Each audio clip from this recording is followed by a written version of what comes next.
Hey guys, I'm back and we're talking about Sanctum by Hannah McBride. Oh my gosh. Oh my gosh, y'all. Y'all, this freaking book is amazing. It is, without a doubt, a freaking 5-star. It's so good. Like,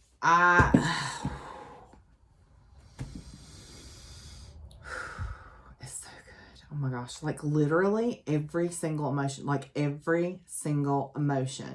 So one of my book talk friends said it best. They said, like, she literally breaks your heart and puts it back together in the best way possible. And that is honestly, I can't think of a better, more apt description than that. This book is amazing. Everybody who has read it, I mean, so the reason I read it is because the book talk that I'm in, they had all read it and they all kept talking about it. Every time somebody new would read it, they keep talking. I'm like, you know what? I'm gonna read this book. And it's free on Kindle Unlimited. Okay? But I bought it because the way they were all talking about it, I was like, I might as well just buy it because I'm going to read the rest probably. and yes, I'll be reading the rest. Speaking of, so the novella, which is the next one, comes out October the 30th. So we don't have to wait too much longer. But it's so good. Like, it's so good. Okay. So for the review, the main character is Sky, okay, and her love interest is Remy, and they are werewolves or shifters. They call themselves shifters in the book, but they turn into wolves, and she has a rough life, okay. She starts off in a very bad place, and there is a trigger warning in this book at the very beginning. I will read it to you. It says, this book is not intended for readers under the age of 17. This book contains dark themes, including bullying, violence, and sexual, that may be mature or triggering for some readers. I will put it so you can read it. So, yes. Yeah, and don't be put off by it. Yes, there's some terrible things. Like, if you feel like this is really going to be a trigger for you because you've experienced some trauma, then, you may not feel comfortable. But let me just tell you that, like, first of all, this warning is not enough because what that poor girl goes through is, like, just on another level. But, I mean, it is, but because it's like, she does a good job with the warning, but you just don't, you're just like, yeah, okay. No, it's terrible what this poor girl goes through. But she makes it to the other side. And that's what is the beautiful thing about this book, is that this girl and her mother go through absolute complete hell, and they come out the other side, and they are survivors and fighters, and just the freaking character development is everything. The character development, the growth, the story, the way things set, it's so good. Like, seriously, read it yesterday. Okay, so review. Can y'all tell I really love this freaking book. Like, I could not, like, I cried so many times, like, I don't even know. Like, somebody should just, like, have a counter how many times I say I cried while I was reading the book.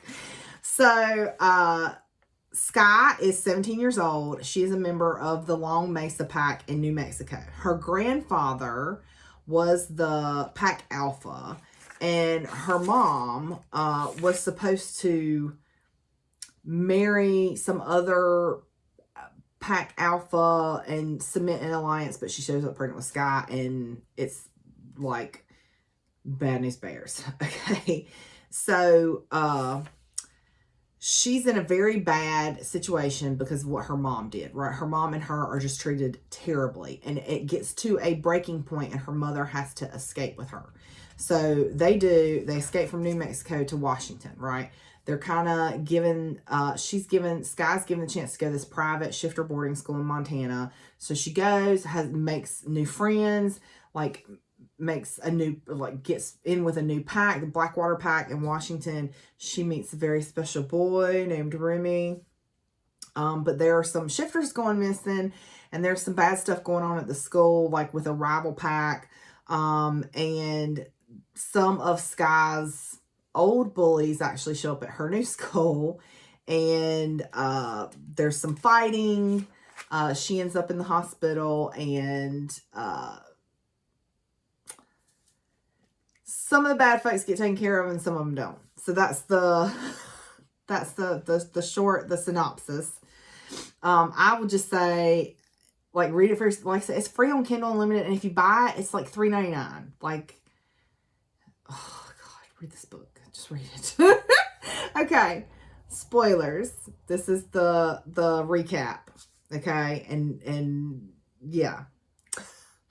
So Sky it starts off, she's literally constantly bullied by everybody in her pack at school, and she's even like sexually assaulted by this guy Cassian, who's going to be a future alpha, and his friends Mark and Preston. Yeah, all three of them. Yeah. Her grandfather, the alpha, dies, and her uncle, who's a complete and total jerkface, is going to be the new alpha. And so because her mom was the daughter of an alpha, it was like a big deal, right? Like, she was like the prize mare. And so she was supposed to be traded to this other pack. But she come up pregnant with Sky. And the reason it's such a horrible thing is that shifters only have 1 to 2 children, okay, in Long Mesa Pack. So she was set to be mated to this alpha, and when she comes up pregnant, she's basically worthless to her grandfather, and so he pretty much disowns her and makes her an omega, which is like the lowest of the low in the wolf pack, right? Like, you can't get lower than an omega. And he actually banishes her to this like rundown property with 2 other omegas named Maisie and Shane, or Mace and Shane. I think it's Maisie. And basically she and Mace and Shane are raped by the rest of the pack. Like, the way they service the pack as omegas is to be raped. Yeah, that's why I said it's like, it's bad. It's really bad. It's really, really bad. I cried so much. Sky is automatically going to become an omega when she turns 18, basically because of the stain of her mother, right? So when her grandfather dies, her uncle actually summons them to the house, okay, and tells them that he's going to lower the age of majority, and starting tomorrow, Sky's going to be an omega, and she's going to start servicing the pack. So he's literally serving up his niece, his sister's daughter, to be raped by the rest of the members of the pack. Yeah. And his daughter, Bella, is set to marry Cassian, okay? So, when they're walking home, when they get home, when they open the door, Mace is being raped. Mace is in human form, being raped by a man in wolf form, which is like a no-no. It's forbidden because you could seriously hurt somebody. And she's being hurt. Like, she's bleeding. Yeah. Yeah. Do you see now why I was crying so much? Okay, so Sky loses it, shifts, attacks the guy, and kills him. Before she even really realizes what happens. Her mother's like, we have to go. Like, they will do horrible, horrible things to you. We have to go. So they make a run for it. She calls Zara, and Zara is a Sky's aunt. She's married to Lyndon. And Zara picks them up, gets them off the property, and sneaks them off the property and takes them somewhere where she had a car and some money stashed so she could get away if she had to, because these people are terrible. And she's got a daughter too.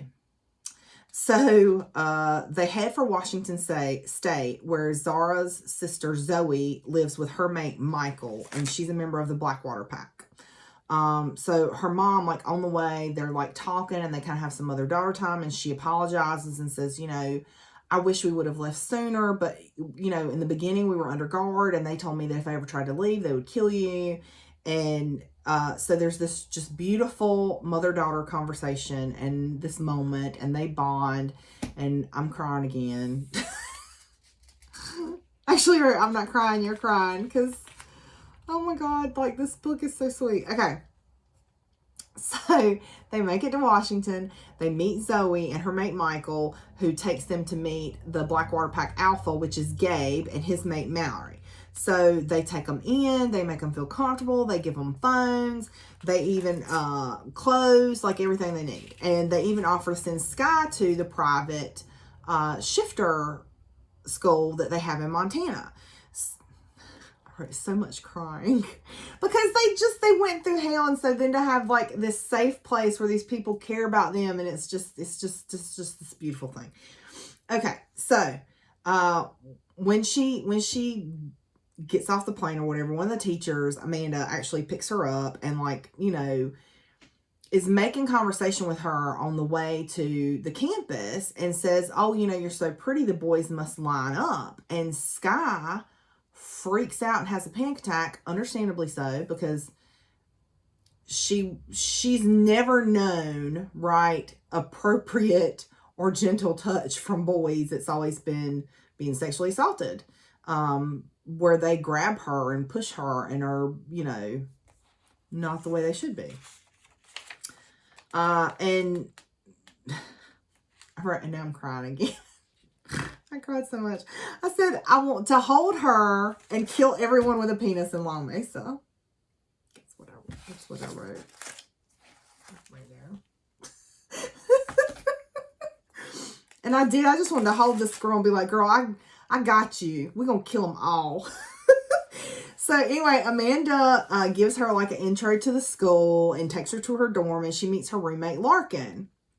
And Larkin is talking to her and tells her that she's an Omega and that they're actually on an Omega floor. And Sky loses it again because, you know, where she comes from, Omegas are freaking raped brutally and, you know, treated like garbage. And so she's freaking out. It scares poor Larkin. So then she, you know, tries to like calm down. She explains to Larkin, you know, a little. She doesn't tell her what happened. She just said, you know, back in my old pack, being an Omega was really bad. And leaves it at that. So Larkin tells her that Remy, who's the oldest of Gabe and Mallory, so he's the son of the alpha of the Blackwater Pack, is kind of the alpha at school for the Blackwater Pack. And he keeps everybody in line, so there's no bullying, so she doesn't really have to worry. So Larkin is trying to befriend Sky and explain Netflix and binge watching to her. And I got so tickled reading that page. Like, it was so funny to me. Like, that's what I'm saying. It's like everything, right? Because you're like crying because there's these terrible things going on. And then you're laughing because there's just this funny scene about the poor girl has been sheltered and don't know what Netflix or binge watching is. So the next day they actually go to the Alpha Cabin and meet Remy and then meet everybody in the pack. And the pack goes to have breakfast in the cafeteria. And some creeper dude named Trace shows up, starts like trying to mac on Sky, I guess, but poor Larkin is just shivering. So like Sky's like staring him down, which you're not supposed to do because he's an alpha. He's the alpha of the Norwood Pack. And Remy has to break it up. So Katie, Remy's sister, Larkin and Sky all go back to the dorm room. And Katie tells Sky about her girlfriend. And Sky's like in shock because where she came from, same-sex relationships were not allowed. They viewed women as property. The alpha got to decide who a female married or was mated to, and there was no choice, basically. So she's just like shocked that, you know, that Katie's allowed to have a girlfriend. And so later on they're hanging out at the pack cabin and they're like, hey, let's have a cookout. So they go to the grocery store, and poor Sky is kind of like dumbfounded at the grocery store. She doesn't really know what to do because she's never been to a grocery store. And so Remy's my new boyfriend. He's going to be yours too after you read this book. So Remy, you know, actually like helps her out. And so later at the cookout, Larkin gets up to get something to drink, and another creepy dude named Caleb comes over and is like hitting on Sky like aggressively, like icky, yeah. And she pretty much tells him off. And he's from the Norwood Pack with Trace, imagine that. And she pretty much tells him, you know, take a long walk off a short pier. And poor Larkin shows up shaking again, and she's like, oh God, don't make him mad. And you know, Sky's trying to figure out what's going on with this other pack. And about that time, the Brooks Ridge Pack shows up, which is an ally pack to the Blackwater Pack, which is also the pack that Katie's girlfriend Marin belongs to. So the next day in class, it's Sky's first day of class, and this really cute, nervous boy named Andy asks her about going to Fall Fest, and she has no idea what he's talking about because, you know, she's been locked up. So Remy has to explain that it's, you know, kind of like homecoming. And he tells her, you know, you really, because she's having, so she can only shift if she's scared or mad. And so he tells her, well, go talk to this guy named Elias and he will help you. So she does. And she tells him her story, which leads to more crying. And me, not her. And so he tells her that the reason she can only shift when she's scared or angry because her wolf had to be dormant for so long so that they could survive. And so the only way, or well, not the only way, but he encourages her in order to get her wolf to come out. She needs to make her wolf feel safe by bonding with her pack and with her wolf, like spending time alone with her wolf. So he tells her the story of how shifters were created. And I just officially love Elias because I just picture him just like with this great voice reading her this story of how the first shifters were created and just like, you know, like a mobile with Twinkle Twinkle Little Star playing in the background. I don't know. Like I just picture him as being this very soothing, gentle person. Anyway, so Sky starts practicing shifting every night after dinner with no luck. So Larkin and Katie offer to help her, and she's finally able to shift because Larkin kind of says, well, you know, what was it like the first time you shifted? And so she's finally able to shift. So they kind of bond as wolves, and then afterwards they're talking, and Sky comes out and tells them everything about Long Mesa. And I'm crying again. No, that's what I wrote. I'm crying again. So she calls it, which was happy crying, right? So it was just this sweet moment, like, oh, the girls are bonded. So she calls her mom and lets her know, you know, that she's doing great, that she loves it. And her mom lets her know that a female from the pack went missing. So the next day she goes to see Elias to let him know that she shifted. And he tells her, he has this theory about alphas. And his theory is that when a female alpha and a male alpha get together and have a mating bond, that the whole pack is happier and healthier and they have more children. And he thinks that's why Blackwater is such a successful pack because of Gabe and Mallory. So later she's in class and little nervous Andy asks her to the dance and she says yes. So the girls help her get ready because she's never been to a dance before. And when Larkin gets up and goes to the bathroom, Andy goes to get a drink and Remy shows up and like, dance with me. And who's going to say no to Remy saying dance with me? So they're dancing. And once she starts feeling some things, she gets nervous and has to leave and go to the bathroom. Y'all, she's been traumatized. Like, let the girl have some time. So when she gets to the bathroom and she's coming towards the door, Trace is coming out of the door. And while rinsing her face, she hears a whimper and she starts checking the stalls and finds poor Larkin laying in the floor with her dress torn and scratches all over her. So she's about to flip and go kill her some Trace. And I am on board with that option, but Larkin begs her not to leave her alone. So she's holding Larkin when Katie comes in and finds them. They take Larkin back to the room and she, you know, tells them that he was like kissing on her and she asked him to stop. So he started beating her. And that's what happened to her. And Sky is just like shaking with rage, like it's bad. So Katie's like, girl, go run it off. So when she's heading to go run it off, she runs into Rhodes, who is Remy's beta, and he and Larkin have been friends since childhood. And she tells Rhodes what happened, and he says he's going to go get Remy, and so she takes off to go run. Well, she runs until she collapses. She shifts and then runs until she collapses. So Remy has to come find her. And he says, well, I'll shift so we can run back to the cabin together. And when he does, something magic happens and the mating bond snaps into place. The super secret mating bond. Yes. And they both realize it and they're just kind of like stuck there frozen, right? Like what's going on? It's so cute. It's so cute. Okay. So then Sky's wolf like takes over and like, that's our man, girl. I'm fixing to go get my man. And goes to nuzzle him. And this is a quote from, like, she doesn't say this, but she's, you know, she's thinking this. The peace I felt when the mating bond snapped into place seconds ago was back, but even more potent. I leaned into him, letting myself fall into that sanctum. Yo. So they make it back to the cabin, and Rose is like losing it because of what's happened to Larkin.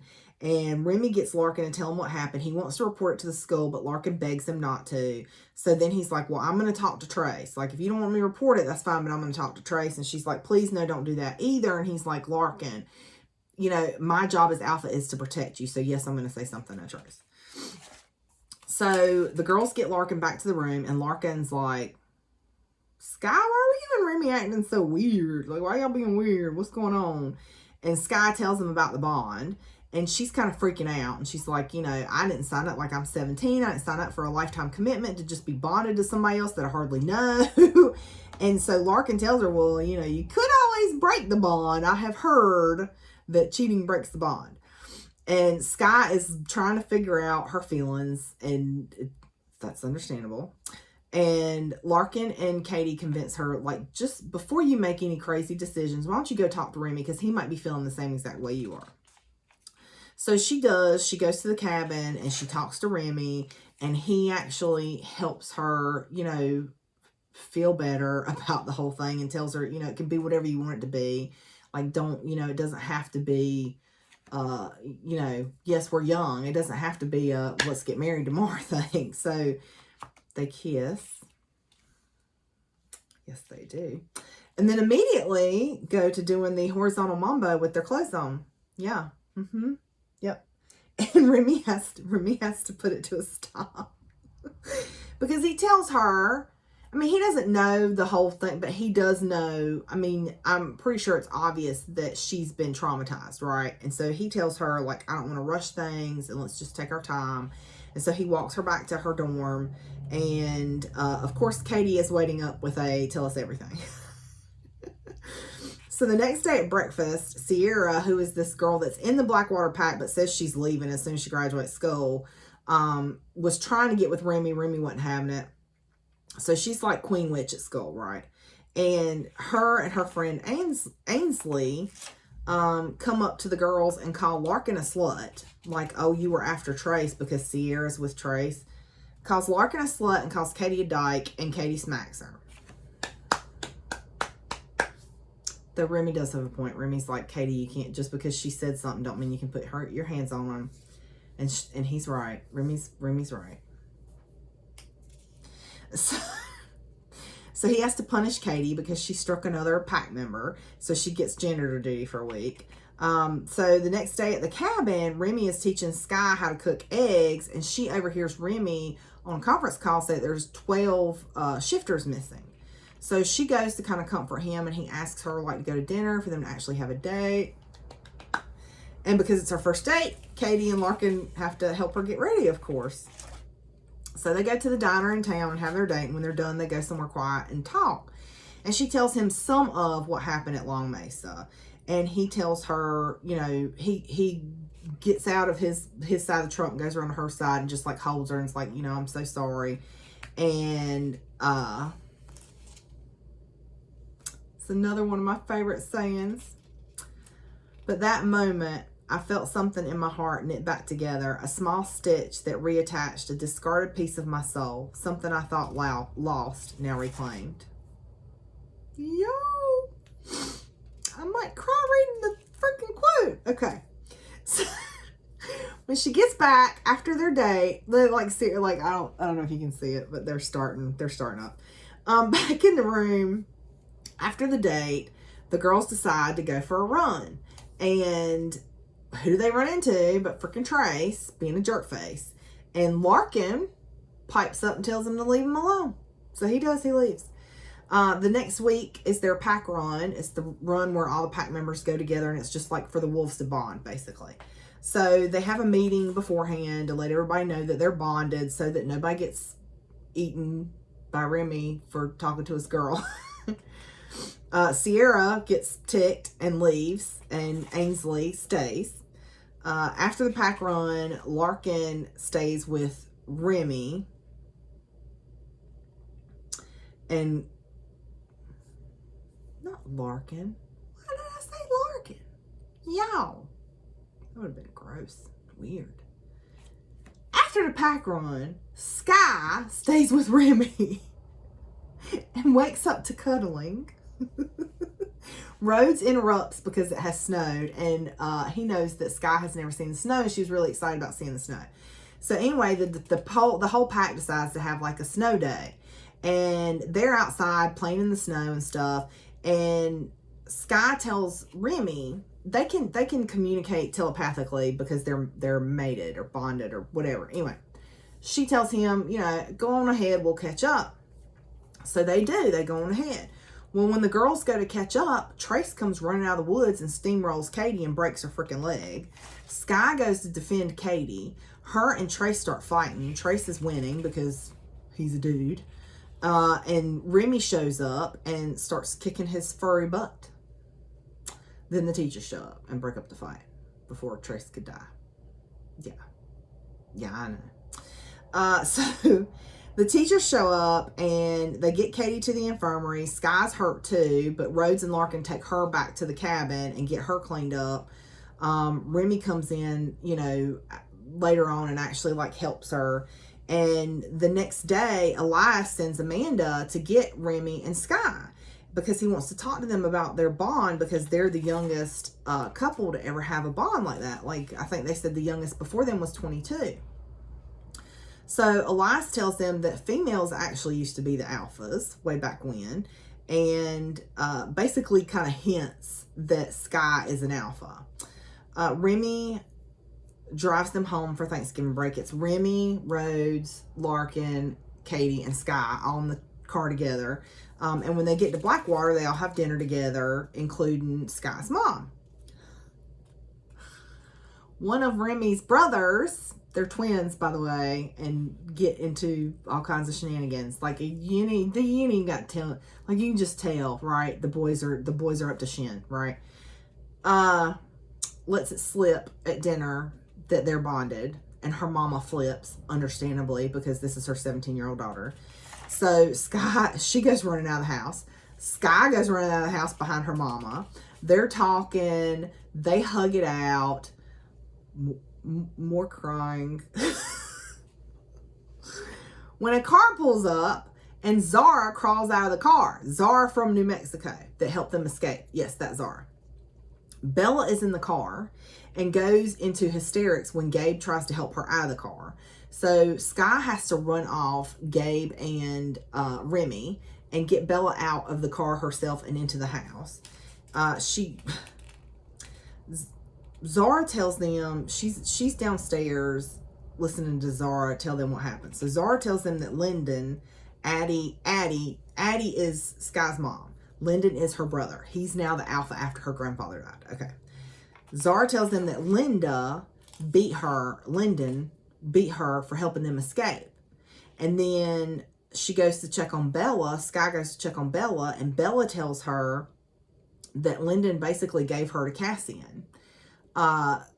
Was like, well, you're going to be married to Cass anyway, so it's your duty. Well, the problem is not only that Cassian was a freaking monster, but not only did he rape her, but he let his friends, Mark and Preston, rape her too. And the pack, Long Mesa in New Mexico, killed the other Omegas, Maisie and Shane, and burned the Omega house down. So they're just evil. Yes. And then she tells Sky, Cassian said to tell you he'll see you soon. Yeah. Creepy. So Sky runs out of the house because she's freaking, because that's her worst nightmare, right? Cassian finding her somewhere is her worst nightmare. So she runs out of the house into the woods. Remy chases her and finds her, and he tries to comfort her, but she freaks out, and so he actually shifts into his wolf form to comfort her, and it's so sweet. Yeah, I cried again. Yeah, I cried. So he shifts back so they can talk, and she's like, no, you won't love me once I tell you what I did. And this is a quote from Remy.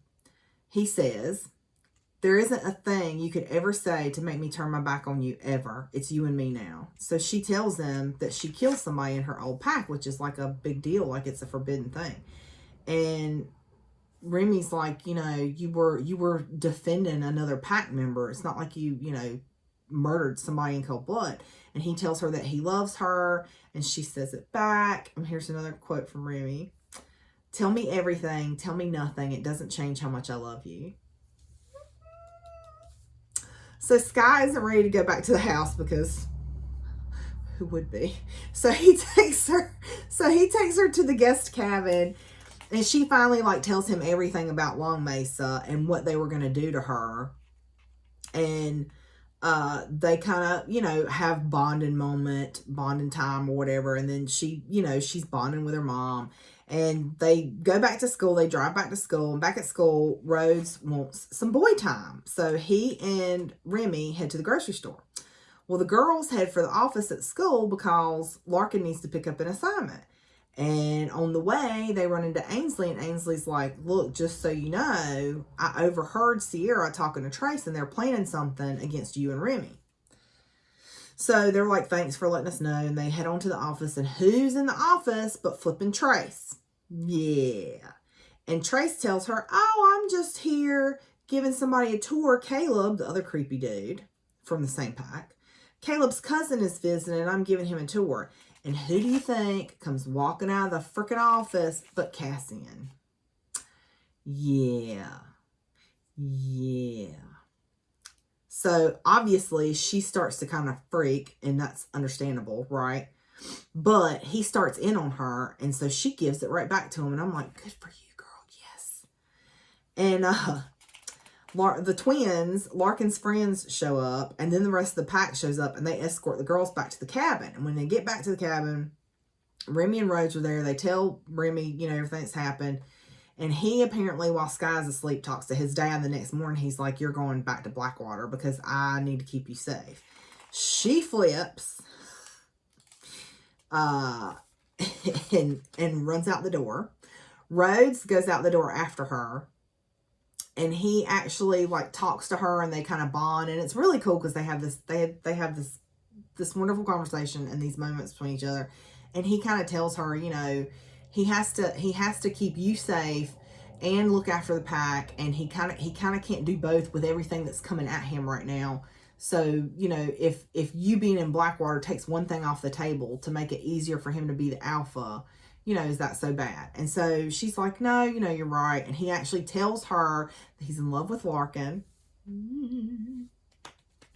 But he doesn't feel like he can give her what she deserves. So he keeps himself away from her. Y'all. So anyway, when they're having this moment, and then they hear somebody say, help me. And who comes stumbling out of the woods but Sierra, acting all injured and helpless. And Rhodes and Sky go right to her to help her, and she freaking drugs Rhodes, and then somebody else drugs Sierra.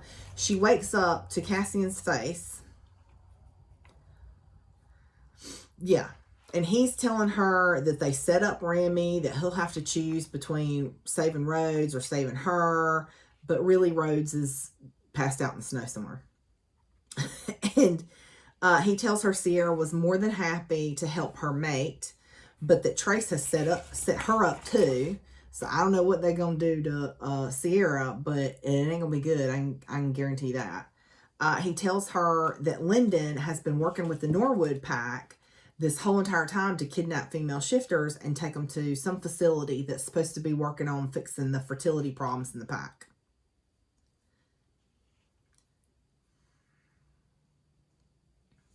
You know, I'm not going to say it. All right. So he tells her that she's going to be his mate, and that he has every intention of sharing her with his buddies. And so she shifts because she's like, I'd rather die than, you know, be your mate. So she shifts and goes for him, and they start fighting. Remy shows up, and he starts fighting. And then freaking Trace shows up, and she knows he can't fight two alphas, right? So she hurls herself at Cassian. They fall over a cliff, and she wakes up in the infirmary. Cassian is dead, and she's been out for 3 weeks. She's been unconscious for 3 weeks. So the Norwood Pack has left the school. Sierra's left too. Sky tells Remy, you know, what Cassian told her about the facility and about setting him up, and Sierra and all that stuff. And they're actually holding each other and talking. And Remy says, you own me, Sky Markham. I'm yours. And she says, on one condition. And he's like, what's that? And she says, you can be mine if I can be yours. So they go back to Blackwater for Christmas break, and they all go to the tree lighting ceremony. And so the guys in Blackwater get the, okay, don't laugh at my crescent moon. I mean, it's all right. The guys all get the tattoo of the crescent moon and the star, and the girls get a necklace. So at the Christmas lighting ceremony, Remy actually gives Sky a necklace, and it's just like, oh, you know, this perfect little like Hallmark movie ending. That's a good, well, this is better than a Hallmark movie. Okay, but anyway. So then it switches to the epilogue, and the epilogue is this doctor at the facility, and he says they've had 13 dead shifters. I don't know what they're doing to them. We don't know what they're doing to them, but 13 of them have died from whatever it is they're doing to them. And so he tells the benefactor, whoever that is, we don't know who that is, that he needs better samples, and that he wants mated females because he feels like that would go better. And that's where the book ends. So it's like a thriller and romance and just overcoming adversity and just, everything, all the feels in one book, all the feels. So yeah, so that's Sanctum. Thanks, you guys. I'll see you next time.